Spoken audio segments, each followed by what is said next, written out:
안녕하십니까. 오늘은 르호밤 왕에 이어서 아비암에 대해서 또 강의를 하도록 하겠습니다. 아비암과 그 다음에 아사 왕에 대해서 강의를 하겠는데, 여러분들 또 일주일 동안 어떻게 지내셨습니까? 저는 일주일 동안 지내면서 목회자이기 때문에 목회도 하고 전도도 하고 또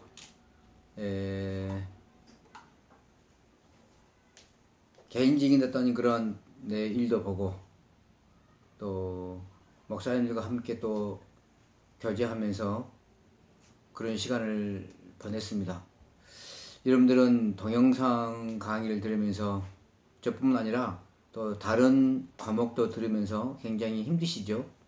그런데 여러분, 이런 힘든 과정이 결코 우리에게는 마이너스가 아니고 어떤 그런 우리 목회자에게 있어서 준비하는데 목회자가 가는 어떤 그 길에 있어서 아주 중요한 부분이라, 자, 그렇게 생각이 들어갑니다. 그래서 오늘 또 힘을 내시고 여러분들과 함께 또 하나님 말씀을 나눴으면 하는 그런 생각이 들어갑니다. 방금 이야기했던 것처럼 오늘 그 강의 첫 번째 시간은 아비암에 대해서, 그리고 조금 이어서 아사 왕에 대해서 공부하고, 그 다음에 이어서 계속 2시간째는 아사 왕 마지막 그 부분까지 함께 살펴보도록 하겠습니다. 이 아비암은 르호밤의 아들입니다. 르호밤의 아들. 그러니까 분열 왕국 시대가 된 이후 첫 번째 왕은 르호밤이고 두 번째 왕은 아비암이죠. 그 세 번째 왕은 아사 왕입니다. 자, 이처럼 아비암은 르호밤의 아들로서 왕이 됐습니다. 왕이 됐고, 그 왕이 된 어떤 그 즉위연대나 사역의 그 방법, 사역의 어떤 그런 일들에 대해 살펴보기 전에 아비암의 그 텍스트 본문에 대해서 잠깐 살펴보고 넘어가도록 하겠습니다. 아비암의 그 본문은 열왕기서 보게 되면 아주 짤막하게 기록되어 있고, 역대기서 보게 되면 아주 상당히 긴 부분, 길게 기록되어 있습니다. 왜 아비암에 대해서 열왕기는 짧게 기록하고 있고 또 역대기서는 길게 기록하고 있는가? 역대기서를 보시게 되면은 조금 이따 살펴보겠지만 전쟁 기사가 상당 부분을 차지하고 있습니다. 이 전쟁 기사를 통해 역대기 기자가 독자들에게 하고 싶은 얘기가 있어서 신학적이나 아니면 그들의 신앙의 어떤 그런 그 문제, 역사적인 어떤 그런 사실에 대해서 반영하기 위한 어떤 것을 위해서 이 전쟁 기사를 길게 쓰지 않았나, 자, 그렇게 생각해 볼 수 있겠습니다. 그래서 내용 대조를 보시게 되면요, 아비암의 연설, 또 아비암의 가족, 내력, 또 아비암에 대한 아비암의 그 전쟁 기록에 대해서는 열왕기 저자는 기록하고 있지 않습니다. 역대기 저자만이 기록을 하고 있죠. 자, 그러면 통치 사적에 대한 분류로 넘어가서 첫 번째, 아비암의 즉위 연대와 통치 기간을 살펴보도록 하겠습니다. 르호보암은 17년 동안 통치를 했습니다. 자, 그래서 17년 동안 통치하면서 초창기에는 제사장들의 도움을 받아서 좀 선한 통치를 했다면 약 3년 후 그 이후부터는 르호보암이 또 악한 통치를 했다. 자, 그렇게 열왕기나 역대기서가 기록을 하고 있습니다. 자, 그러면 아비암은 어떤 통치를 했을까? 우선 즉위연대와 통치 기간을 살펴보게 되면요, 아비암은 르호보암의 아들로서 왕위를 계승했고 3년 동안 통치를 했습니다. 3년이면 상당히 짧은 기간이죠. 르호보암은 17년 통치했기 때문에 거기에 비하면 상당히 짧은 기간이라고 이렇게 볼 수 있겠습니다. 르호보암은 대제의 연대가 주어지지 않고 있지만 아비암은 대제의 연대가 주어지고 있습니다. 대제의 연대는 르호보암 제18년이다. 자, 이렇게 대제의 연대가 주어지고 있습니다. 가족 관계를 보시게 되면 아비암은 르호밤의 아내 마하가의 압살롬의 딸로 난 그러한 아들입니다. 역대하 13장 2절에서는 기브아의 우리엘의 딸이라고 그렇게 기록하고 있습니다. 약간 차이가 있지만, 자, 아무튼 그는 일찍부터 르호밤의 총애를 독차지했던 마하가의 덕분으로 르호밤의 후계자가 되어서 왕위에 올랐다. 자, 그렇게 기록을 하고 있습니다. 자, 세 번째로 아람과의 동맹 정책입니다. 아람과 동맹 정책. 이 아람과의 동맹 정책은 아비암 텍스트에서는 직접 언급을 하고 있지 않습니다. 아사 텍스트에서 아사 왕이 자기 부친과 아람과의 동맹 정책에 대해 말하고 있는 데서 아람과 동맹 정책을 아비암이 폈다라고 이렇게 우리는 추정해 볼 수 있겠습니다. 아비암이 아람과의 동맹 정책을 편 목적이 뭔가? 그 목적은 여로보암의 통치하에서 어떤 재기를 가로막을 수 있는 한 가지 수단으로서 여로보암의 북쪽의 제2전선을 뚫기 위함이었다. 그렇게 보면 되겠습니다. 그러나 역대기 저자는 주로 외국의 군대를 의존하는 이를 여호와에 대한 불신앙의 표시로서 생각하고 기록하고 있습니다. 그러니까 역대기서 전반적인 내용을 보시게 되면요, 왕들에 대한 그 통치, 사적 그 내용들을 보시게 되면은 역대기 저자는 항상 어떤 패턴을 기록하고 있냐면 통치 사적에 대해서 선한 그 부분도 기록하고 있고 악한 부분도 기록하고 있습니다. 선한 통치도 기록하고 있고 악한 통치를 기록하고 있다. 그렇게 양쪽 다 그렇게 기록하고 있습니다. 그것은 뭐냐면 신앙, 독자들에게 선한 통치 그 부분들은 독자들에게 본을 받고 악한 통치 그 부분 독자들에게 본받지 말라라는 측면에서 그렇게 기록을 하고 있는 것이 양면적으로 기록하고 있는 것이죠. 자, 그러면 열왕기서에 나타나지 않는 역대기서에만 나타나고 있는 역대하 13장 4절 12절을 보시게 되면요, 아비암의 연설에 대해서 기록하고 있습니다. 아비암의 연설에 대해서 기록하고 있는데, 또 그러면 그런 그 연설이 끝난 다음에 또 여로보암과 북이스라엘 여로보암과 전쟁에 대한 그 기록을 기록하고 있습니다. 그러니까 전쟁에 대한 그 기록은 역대하 13장 13절에서 19절, 아비암의 연설은 역대하 13장 4절에서 12절에서 기록하고 있는데, 연설의 그 내용을 보게 되면요, 어떤 내용으로 기록되어 있느냐,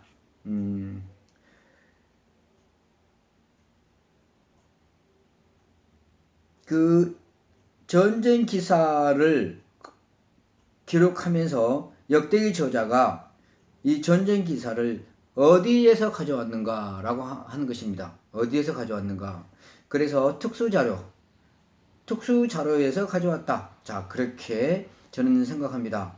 특수자료는 이또의 주석이라는 것은 미드라시를 말합니다. 이 미드라시 책에서 가져왔을 것으로 그렇게 생각이 듭니다. 그 아비암의 연설에서 두 가지의 어떤 신학적 특징을 보이고 있는데, 하나님께서 소금 언약으로 세우신 다윗 왕조와 예루살렘 제의 합법성에 대해서 주장을 하고 있습니다. 자, 그러니까 소금 언약, 하나님께서 다윗과 맺은 그 소금 언약, 이 소금 언약이라는 게 상징적인 의미를 가지고 있죠. 언약은 언약인데 소금 언약이라고 하는 그런 측면입니다. 소금은 썩지 않고 아주 그 오래가는 어떤 그 성질을 가지고 있죠. 그래서 이 언약이 하나님과 맺은 다윗과 언약이 금방 깨진 것이 아니고 오래도록 가는 어떤 그런 상징적인 의미를 담아서 소금 언약이라 이렇게 이야기를 하고 있습니다. 자, 또 하나의 특징은 뭐냐면 다윗 왕조와 예루살렘 제의 합법성입니다. 다윗 왕조는 하나님께서 다윗을 선택했고 그 왕조를 허락하셨기 때문에, 또 하나는 뭐냐면은 제의의 합법성입니다. 예루살렘 제의죠. 예루살렘 제의. 어느 지역 말고 예루살렘 제의. 다시 말씀드리면 중앙성소, 중앙성소라고 할 수 있는 이 예루살렘 제의가 합법적이다라고 하는 거예요. 합법적이다. 다른 데에서는 제사를 드려서는 안 되겠다라고 하는 것입니다. 그래서 이 예루살렘에서 드려지는 이 제의, 제사 제도가 합법적이다. 자, 그렇게 생각하고 이야기를 하고 있습니다. 자, 첫 번째, 여로보암은 주를 배반하고 남본과 비리들에 의해서 추종을 받는 반역자일 뿐 아니라 그러므로 다윗의 왕조만이 여호와의 왕국이다. 이런 근거를 내세우고 있습니다. 13장 6절 7절이죠. 이 말은 누가 했느냐? 바로 아비암이 여로보암 앞에서 한 그 연설의 내용이라고 할 수 있겠습니다. 여로보암은 당신은 주를 배반하고 남본과 비리들에 의해서 의하여 추종을 받는 반역자다. 그리고 다윗 왕조만이 여호와의 왕국이다. 네가 세운 왕국은 여호와 왕국이 아니다. 북이스라엘 왕국은 여호와 왕국이 아니다. 그렇게 그런 의미를 가지고 있죠. 둘째, 다윗의 자손의 손으로 다스리는 나라만이 여호와의 나라다. 그렇게 선포하고 있습니다. 다윗의 자손의 손으로 다스리는 나라가 진짜 여호와의 나라다. 너희들은 북이스라엘 여호와의 나라가 아니다라는 것을 여기서 말씀하고 있죠. 이 말은 뭘 의미하느냐? 어떤 의미를 가지고 있냐면 남왕국, 남유다만이 다윗의 왕조로서 정통성을 가지며 하나님의 통치를 받는 여호와의 나라이기 때문에 북이스라엘은 다윗 왕조에 속한 나라가 아니므로 하나님의 나라로 인정할 수 없다는 것입니다. 역대기 저자가 여러분과 전쟁을 여호와 하나님과 여로보암이 만든 금송아지의 대결로 또 묘사하기도 합니다. 그러니까 아비암과 여로보암이 전쟁을 하고 있지만 사실은 어떻게 본다라면은 금송아지와 하나님과 대결이다. 그렇게 그런 의미를 가지고 있죠. 자, 셋째, 제사 문서에 있어서 제의 행위는 예루살렘에서 그 제사와 하나님께서 직접 세운 제사장들과 레인들에 의해 드려진 제사만이 합법적인 제사라는 것입니다. 그러므로 여로보암이 베델에서 혹은 그 단에서 제사를 행할 때, 다시 말씀드리면은 자기가 세운 그 송아지 앞에서 제사를 행할 때 그 제사는 제사가 아니라는 것입니다. 그건 합법적인 제사가 아니라는 것이죠. 그래서 제사는 예루살렘에서 레위인들에 의해서, 제사장들에 의해서, 하나님께서 선택하는 레위인들 혹은 제사장들에 의해서 드려진 제사가 진짜 제사라고 그렇게 이야기를 하고 있죠. 자, 그리고 넷째는 아비암은 그의 연설 결론 부분에서 하나님께서 우리와 함께 하시는 하나님이심을 강조하고 있죠. 또한 제사장들도 우리와 함께 하기 때문에 유다의 승리를 장담하고 있습니다. 우리가 이길 것이다. 군대가 너희들은 80만 명이고 우리 이쪽 군대는 40만 명에 불과하지만 우리가 너희들과 싸우면 이길 것이다. 하나님께서 함께 하심으로 우리가 이길 것이며 그러니 전쟁하지 말라. 아비암은 여로보암 앞에서 당당하게 이렇게 이야기를 하고 있죠.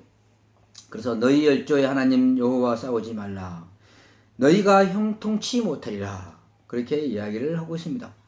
역대기 저자가 아비암의 연설에서 자신의 신학적 그 특징을 반영하고 있는데 자신의 그 보응의 신학의 어떤 그 특징을 반영하고 있습니다.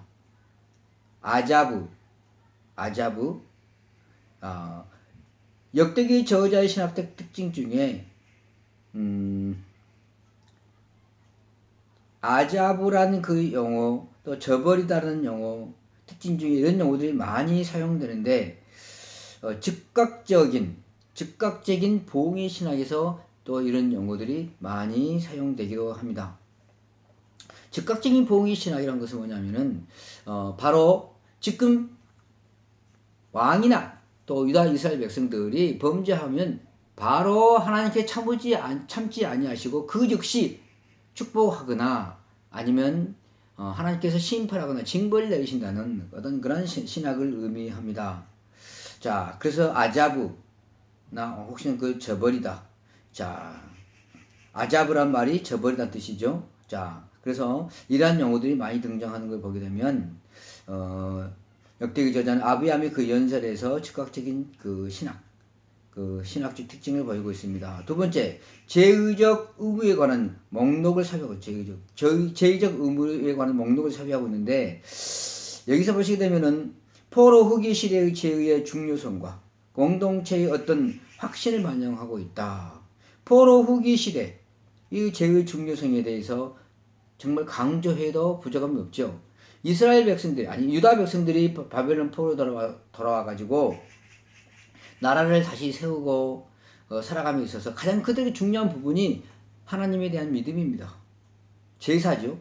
성전을 다시 재건축하고 그곳에 제사 드리며 또 오직 하나님만 유일신 그 하나님 유일하신 하나님만 섬기는 것이 그들에게 가장 중요한 부분이었다. 그래서 역대기 저자는 이렇게 제의적 의미와 그들의 그 오직 하나님 유일하신 하나님만을 섬길 것을 그렇게 이야기를 하고 있습니다. 세 번째로 이스라엘 왕국이 여호와의 왕국임을 이야기하고 있죠.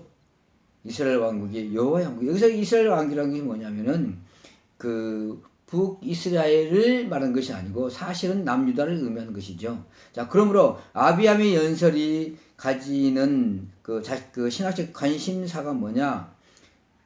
즉각적 봉의 신학과 오직 유일신 신앙, 그 다음에 또 뭐냐면 성전 신앙, 성전에서 제사, 그 다음에 또 여호와의 나라 이런 것들을 반영하고 있는 것을 볼 수 있겠습니다.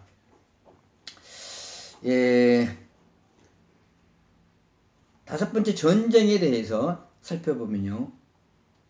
다섯 번째 전쟁. 아까 이야기했던 것처럼 열왕기의 저자는 이 여로보암과 전쟁, 아비암과 여로보암과 사이에 있었던 그 전쟁에 대해서 기록을 하고 있지 않습니다. 역대기 저자만이 이 전쟁에 대한 기록하고 있죠. 13장 3절에 19절에서 아비암이 여로보암과 전쟁에 대한 그 기록이 있습니다. 이걸 보시게 되면은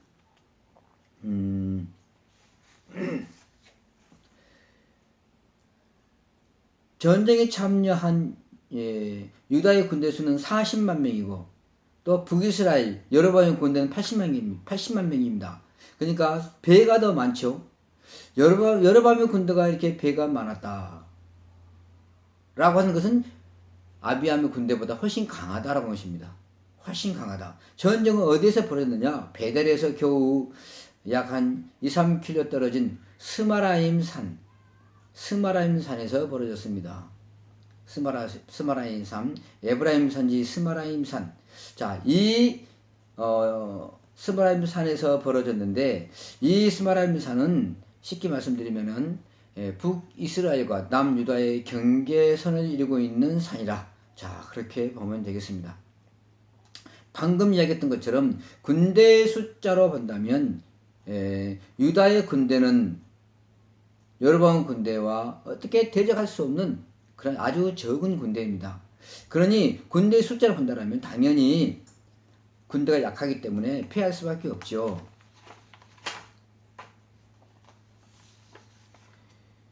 하지만 아비암은 당당하게 이야기합니다. 당당하게. 자, 여호와에게 불법적인 제사와 다윗의 자손으로 다스려지는 여호와의 왕국을 너희가 버렸다. 너희가 저버렸다. 이렇게 지적하면서 전쟁을 하게 되면 우리가 승리할 것이다. 여호와의 왕국과 앱의 합법성에 의지하고 있음을 볼 수 있죠. 이러한 것 때문에 우리가 전쟁하게 되면은 다윗의 자손인 우리 유다 왕국이 이길 것이다. 승리할 것이다. 자, 그렇게 이야기를 하고 있습니다. 13장 12절 말씀 보시게 되면 너희 조상들의 하나님 여호와와 싸우지 말라. 너희가 형통하지 못하리라. 자, 이렇게 이야기를 하고 있습니다. 전쟁하지 말자. 그러나 여로보암은 아비암의 공고를 받아들이지 않고 그들의 작전대로 전쟁을 시작했습니다. 전쟁을 시작했는데 여로보암이 지형적인 조건을 10분 발휘해서 유다의 군대 앞과 뒤에서 복병을 쳤습니다. 복병을 치고 이는 이는 그물로 고기를 포위하듯이 단 한 번의 유다 군대를 전면할 수 있다라고 생각했습니다.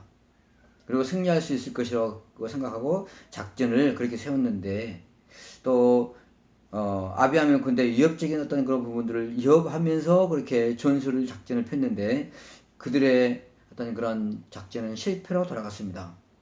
실패로 아비암이 이야기했던 것처럼 하나님께서 아비암 군대를 도와주었습니다. 하나님께서 우리와 함께 하시니까 우리 이 예루살렘에서 제의가 행해지고 또 다윗의 자손이므로 또 레위인과 제사장들이 합법적으로 제사를 드림으로 우리가 승리하게 될 것이다. 이러한 그 하나님의 나라, 이 하나님의 나라를 하나님께 도우시니 우리가 승리할 것이다. 라는 어떤 그러한 주장, 그러한 연설 내용으로 어떻게 전쟁이 끝나게 됐냐면 바로 아비암 군대가 숫자가 적지만 40만 명이 불과하지만은 80만 명을 갖추고 있는 여로보암 군대와 싸워 이기게 되었습니다. 자, 마지막으로 아비암 사적에 대한 두 사가의 평가입니다. 이 평가를 보시게 되면요, 아비암 사적에 대한 그 평가를 보시면 열왕기 저자와 역대기 저자가 상당 부분 다르게 묘사하고 있습니다.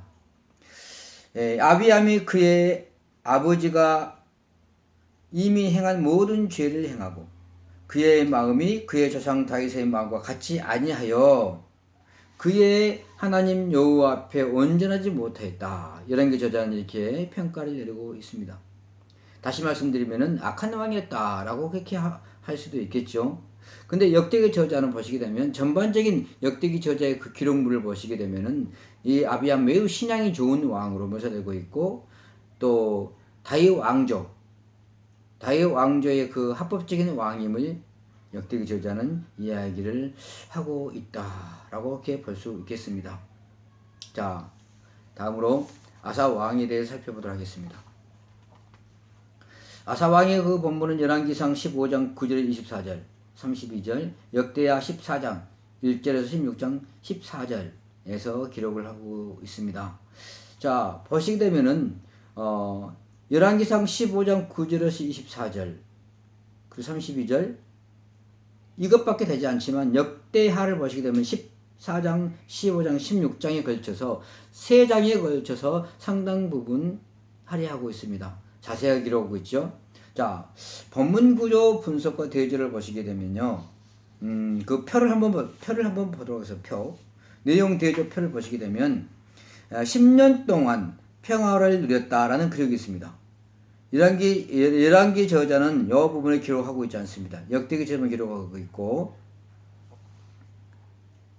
또 아사의 국방 정책에 대해서도 열왕기 저자는 기록하고 있지 않습니다. 역대기 저자만 기록하고 있고요. 구스세라와의 전쟁과 승리에 대해서 열왕기 저자는 기록하지 않고 역대기 저자만 기록하고 있습니다. 또 4년 동안 평화를 누렸다라고 하는 기록과 선지자 아사랴의 경고에 대해서 열왕기 저자는 기록하지 않고 역대기 저자만 기록하고 있습니다. 자, 그리고 언약갱신에 관련 그 기사에 있어서도 열왕기 저자는 기록하고 있지 않고 역대기 저자만이 기록하고 있습니다. 또 마지막으로 선지 하나님의 경고에 대해서도 열왕기 저자는 기록하지 않고 역대기 저자만이 기록하고 있다. 자, 이번 시간에는 첫 번째 시간은 여기까지 하고 여러분들이 유심히 살펴야 할 그 부분은 바로 이 표에서 나타낸 바와 같이 이 열왕기 저자가 생략하는 그 부분과 역대기 저자가 추가하던 그 부분들을 대조해서 한번 유심히 살펴보고 어떤 내용을 역대기 저자가 강조하고 있는지 그걸 한번 생각해 보시고 그 사적에 대해서 살펴보면 되겠습니다. 첫 번째 시간 마치도록 하겠습니다. 수고하셨습니다.